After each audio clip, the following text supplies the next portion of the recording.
This is how you're going to fix the content area was not found in Elementor. So if you try to open Elementor and see the area, the content area was not found, it means your theme is blocking Elementor from finding a place to build. So in order for us to fix this, we're just going to head back to our WordPress dashboard, and then we're going to click on pages from the left side panel. So you can just find pages right here at the top, and then from here we're going to find the page with the error and click the standard edit button.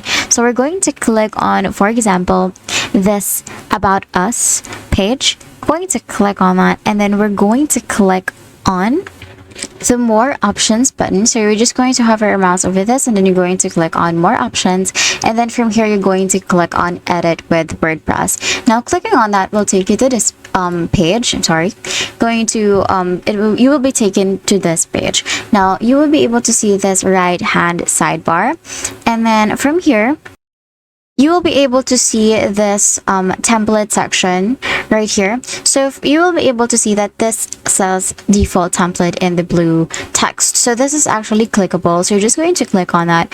And then from this section, you're going to click on this drop down menu, and then from default you're going to change it to Elementor full width. So we're just going to click on Elementor full width right here, and then you're going to click on the blue button that says save right here at the top, so that this changes will be saved. Now click edit with Elementor, and the page should load. It should load perfectly.